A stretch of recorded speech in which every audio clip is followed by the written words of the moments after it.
If you're waking up every morning being defined by a vision of the future instead of the memories of the past, and you get up and you're inspired from an elevated self now instead of a limited self, you could observe the old self from an elevated state instead of that diminished state, and people are doing that.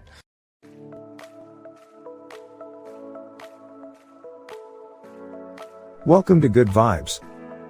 We are dedicated to raise your vibration to make you inspired and make your day. Before we start, hit the subscribe button and the bell button next to it. Enjoy the video. So they are aware of those thoughts. And yes, it takes effort. And if it was easy, everybody would be doing it. But just because you have a thought doesn't necessarily mean it's true. And when you start looking and observing those thoughts, I think you are like Gandalf. Because Gandalf also said, you may not pass. When he meant like that kind of severity when it comes to how we make up our mind about things. That's the kind of energy or intention that begins to create the biggest volume of change in our life. And I've interviewed thousands of people in our work that have healed from really serious health conditions. And I would say about 90% of them, when I ask them, so what happened? The first thing they say all the time is, I just made up my mind. I just made up my mind I was going to do this. And they made a decision with such firm intention that the amplitude of that decision carried a level of energy that was greater than the hardwired programs in their brain and the emotional conditioning in their body. And the choice that they made caused their body to respond to a new mind. In fact, the choice they made became a moment that they would never forget. It was an event. And the stronger the emotion they felt, the more they paid attention to the choice. And in a sense, they were remembering their future. And the body emotionally was getting a sampling, a taste of the future. And they're aligned to that future. And that's when the body's healing began. That's when the miracle started, right in that moment. That's how powerful we really are. Now, what if you did that every day? What if you made up your mind every single day you weren't going to get up from your meditation until you were that person you wanted to be? Game on now.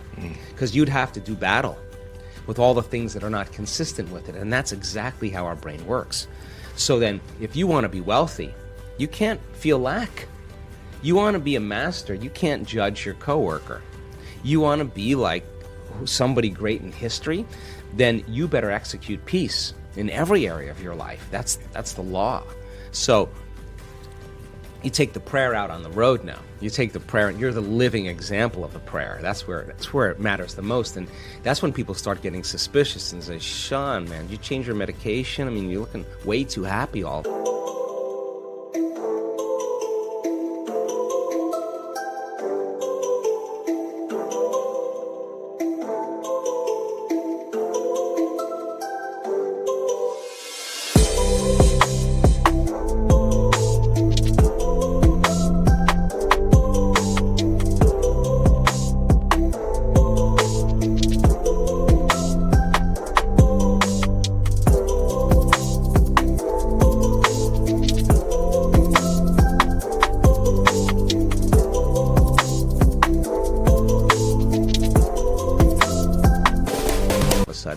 Well, you're not relying on anything outside of you to bring you joy. You're overcoming yourself every day. And people say to me, well, why do you do your meditations in the morning? I always say, easy. Because if I can overcome myself at the beginning of the day, the rest of the day is easy. Right. Because that's the biggest mastery, right? Absolutely. Is the self. And so people are waking up to that. And, they enjoy the process of seeing when they make those type of changes, the feedback that's happening in their lives, the synchronicities, the opportunities, the coincidences, those serendipities that are starting to happen, and they're going, wow, I am powerful. Hey, I am a creator. And nobody's excluded from the equation. That's what makes it so cool. So people that are really sick, really, really sick, that are healing, they'll tell you that when they go to the doctor and the doctor said, where's the stage 4 cancer? They'll tell the doctor it's in the old person. I'm somebody else. Well, how did you do it? Well, I downregulated the genes for disease by overcoming these emotions and these behaviors and thoughts, and I upregulated the genes for health. The doctor kind of looks at him and was like, wow, because it is possible to do that. And we've actually measured it in our events. We know that in 4 days you can really change your gene expression. Genes that help restore balance, for cancer cells and tumors. Genes that activate stem cells to repair the cells that are damaged. Genes for neurogenesis, the growth of new neurons in your brain. Genes for oxidative balance, for the microtubules, the cellular structure, and the replication of cells. These are all activated in 4 days by people thinking differently, making different choices, doing different things, having new experiences, feeling new emotions. Your genes actually change. And so we're not doomed by our genes. We're not hardwired to be a certain way for the rest of our lives. We are marvels of adaptability and change. So then what does it mean to change? Change means then to be greater than your body. Greater than the body that has been conditioned emotionally to be the mind. Greater than the body habituated into a predictable future. To be greater than the environment. To be greater than the conditions in your life. And if you're not being defined by a vision of the future and you wake up every morning, it makes total sense then when you see the same people and you go to the same places and you do the exact same thing at the exact same time. Now your personality is no longer creating your personal reality. Your personal reality is creating your personality. Because every person, every object, every thing, every place is mapped neurologically in your brain. And since you've experienced your boss, since you've experienced your coworker, since you've experienced your ex, the moment you've experienced them at some point, there's an emotion associated with them. So then all of a sudden people wake up and they're not aware of this, but their environment is influencing the way they think and the way they feel. So when things are going good, they feel good. When things are bad, they feel bad, which means they're victims to their environment. Why are you unhappy? Well, this person made me unhappy, which means unconsciously, that person is actually controlling the way I feel and the way I think. Now I'm a victim to that circumstance. So to change then is to be greater than that environment. So then you would have to reprogram the way you'd think and the way you'd feel to no longer return back to the same state of being. Now that's the mastery, because it isn't just having a great meditation and then getting on the freeway and flipping everybody off or judging your coworker. Right. You just return back to the old self. You got to be able to maintain that modified state of mind and body your entire day. And if you can, get ready, because weird things are going to happen in your life. So the person who's starting to try it out in a curious way, like, let's just do the experiment. Let's just see if I change my energy, I change the way I think I feel, is there going to be some effect in my life? When they start seeing that, they're no longer like, oh, I got to go create my, my life today. They're actually excited to do it because they don't want the magic to end. They want to keep it going. Now, that's when it gets kind of cool, because this is when you start believing in yourself. And when you believe in yourself, you believe in possibilities, right? When you believe in possibilities, you got to believe in yourself. When you stop believing in possibilities, you can't believe in yourself. So people are waking up and going, wow, it doesn't matter your skin color, doesn't matter how rich you are, doesn't matter how healthy you are, it doesn't matter how young you are, how old you are, how in shape, out of shape. Not even if you've ever meditated before. It doesn't even matter. It's a formula. And you don't need 40 years of dedication to meditation to get it. You just got to understand the formula. And like playing ping pong or hitting a golf ball or dancing the salsa, you're going to figure it out sooner or later, and it's going to get easier and it's going to get fun. That's what we want for people. I assert that if you're not in the present moment, you're running a program, right? And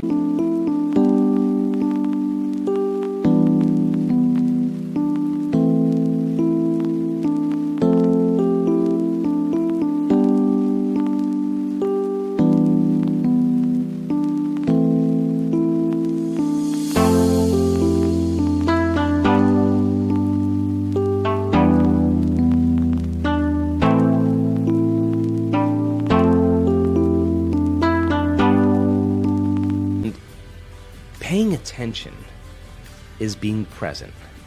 And it's a skill just like anything else. The more you practice it, the better you get at it. And you know when someone's present with you in your life because they're paying attention to you. And you know when they're not present with you because they're not paying attention to you. So, where you place your attention is where you place your energy. So if you have all of your attention in the present moment, you're conserving a lot of energy to create with. If I'm talking to you and you're thinking about where you're going to go for lunch and who you're going to go with and how you're going to get there, and I'm talking to you, you left the present moment and your attention went to some future. And your energy will go down. And you won't be able to comprehend what I said. if you start thinking about what you should have said at the staff meeting 3 days ago, and I'm talking to you and your mind is back in the past, you're siphoning energy out of the present moment into the past. So people are constantly siphoning their energy into a familiar past or a predictable future because that's where their attention is. And the stronger the emotions that we feel to certain problems and conditions in our life, the more we pay attention to them. Right. So we give our power away to our ex. We give our power away to that big problem. And that's creative energy that we should be able to use to create a new future. So then when a person's sitting in a meditation and they're doing absolutely nothing, and it's 8 o'clock in the morning, and their body for the last 10 years has been going in traffic and getting angry and frustrated in traffic, and now they're sitting in a meditation at 8 o'clock in the morning, the body's going to say, hey, you're off schedule.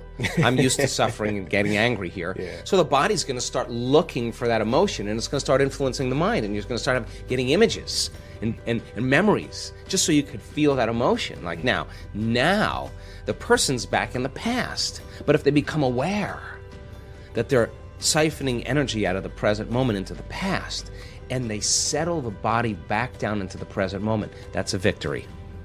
And those victories add up. And you're telling the body in that moment that it's no longer the mind, that you're the mind, and that's a victory. And then people get frustrated and they say, I can't meditate. Oh, really? Well, actually, you're doing it right. That's actually what meditation, you're doing exactly what you're supposed to be doing.